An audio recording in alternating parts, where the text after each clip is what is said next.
pump house. We already wet set. End of the day. Chris didn't get done. What are you doing today, honey? Well, I need a 5/8 drill bit, which I don't seemingly have, because I need to drill holes in the bottom plate to line them up on our hooks that are in The bottom plate of what? pump house. Oh, I need a okay. 5/8 bit because that bottom plate for the pump house, we already wet set the anchor bolts. Mm-hmm. So now I need to drill through the bottom plate, and I need a 5/8 bit to do so, although I'll double check with my anchor bolt size. I'm pretty sure it's 5/8.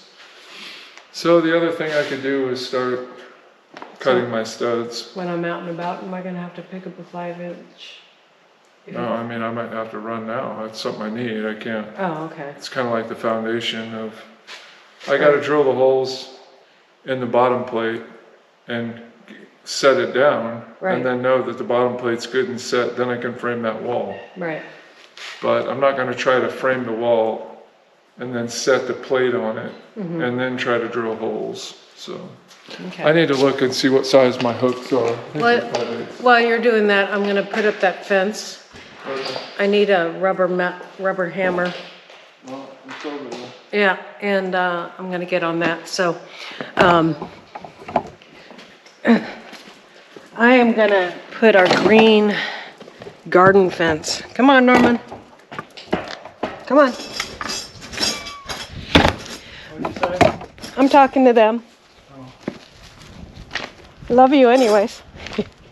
I'm going to put our green garden fence around our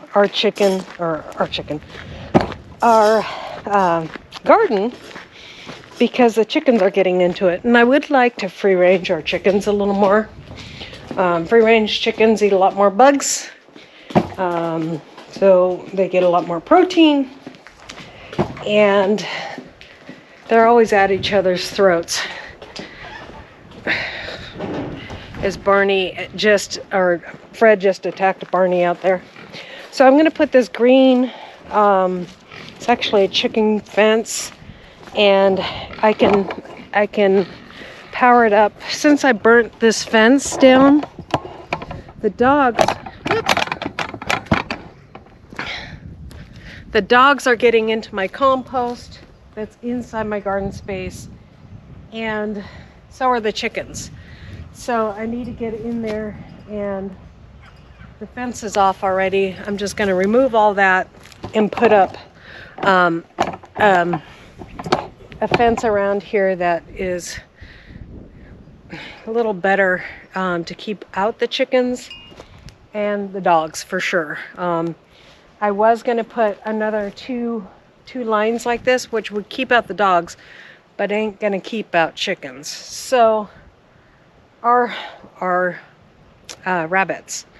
And if I can get this fence charged up, I might be able to even keep out the rabbits. So I'm going to go ahead and just place it inside this fence that I already have up, and then I'll take down that fence afterwards. This fence we've had for years. Bought it back in Oregon. So I'm so glad we brought it with us. These things are not cheap. And especially in 2020 when we bought it.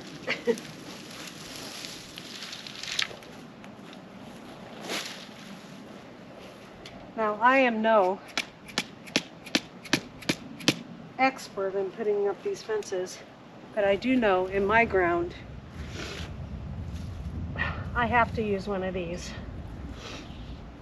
And I have always found, even in Oregon where we had really good soil, I had to use one of these.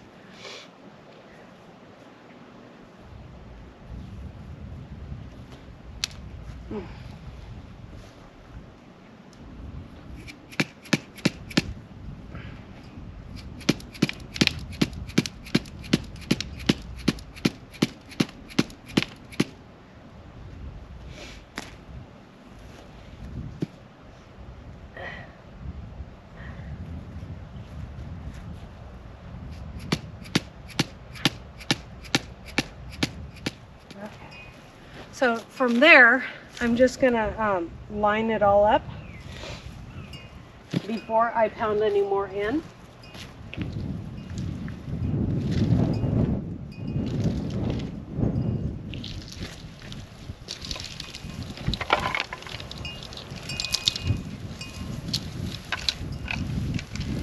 I already know how far this fence will reach because I've used it here before.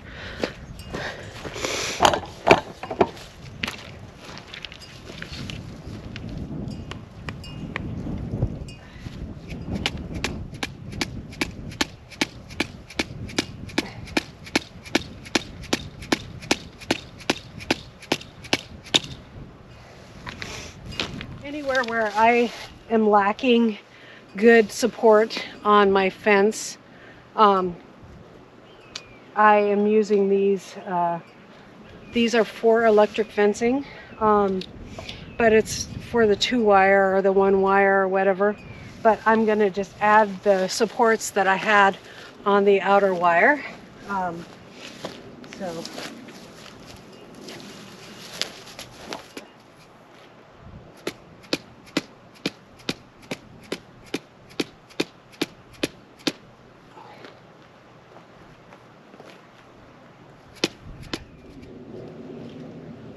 Put this extra support in.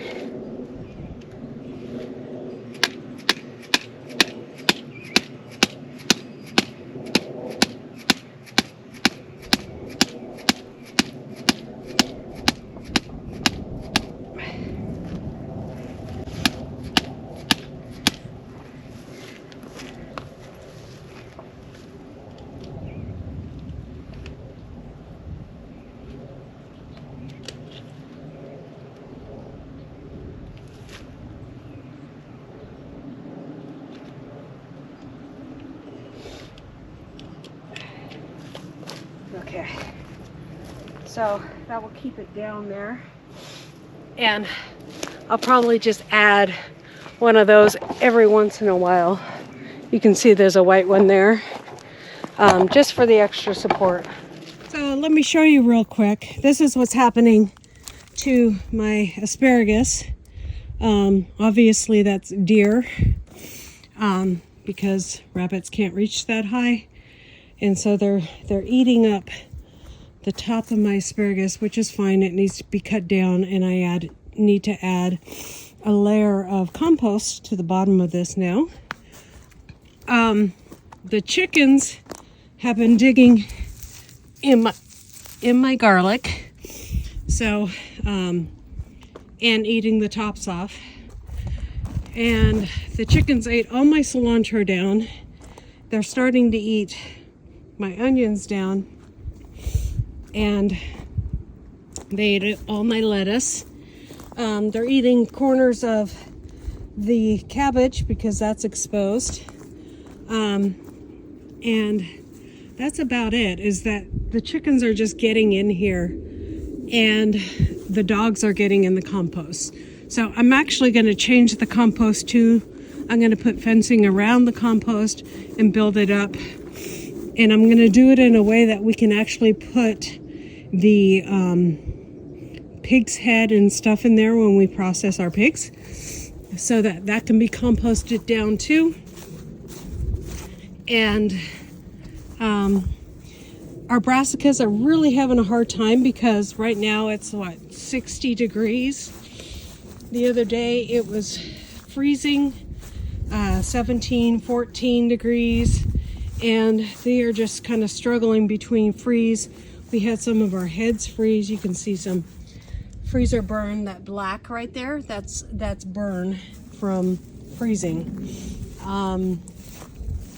So I need to cover it up again tonight before I go to bed.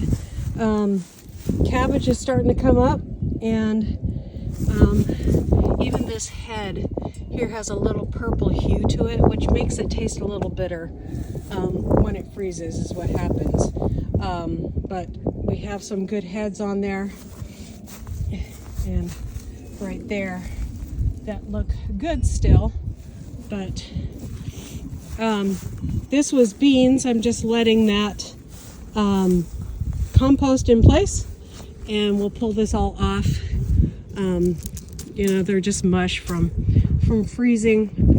And then this is cabbage, and it seems to be doing okay. Not freezing as much as the other stuff, but we are going from freeze at night to warm during the day. And it really kind of makes winter brassicas really hard to grow here. It's not a consistent temperature.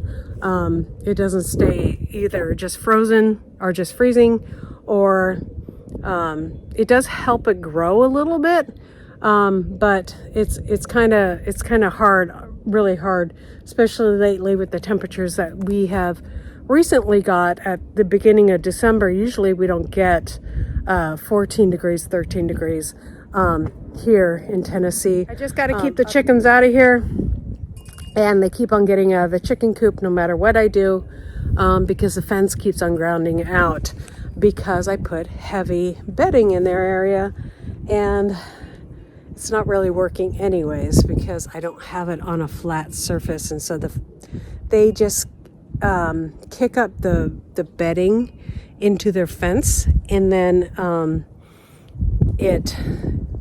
so I need a permanent fence for chickens is what I'm saying, because that fence doesn't work. So anyways, so this is what I've done. Now I can get the fence on and protect my garden a little bit, and we'll come back and I'll give a garden tour soon. There's not much happening in here other than I got to do the compost and just kind of clean up the whole place for the winter. I want to get everything off this trellis and then make this a rounded trellis here at the end. I do have a couple spaces there for beds for next year. Plus, I'm going to put a lot of stuff in this area back here where the chickens used to be. And I've been doing some lasagna gardening, but I kind of stopped because our grass stopped growing. I was putting grass on top of here, and then the grass stopped growing, so I gotta wait till... So this area will probably be done, but I can put leaves over the whole area. I don't know how I'm gonna keep them there, though. We are so windy. It's hard to keep stuff in place. Like when you put... wood chips work really well. Straw works decently. I just hope that our straw hasn't been sprayed really bad. So, fingers crossed, right? So, I better get back to work. I got to get this fence on. Maybe we can let the chickens free range today, and we'll see how well it works. End of the day, Chris didn't get done a huge amount, but he got done a whole wall and working on the second wall. And so this is the first wall, and so pretty soon this will be done in a couple days probably, and we'll have a pump house that we can start plumbing our tanks to, and then from there goes to the house. So exciting stuff. God bless you guys. We'll see you next time here on Hedgehog's Homestead. Bye.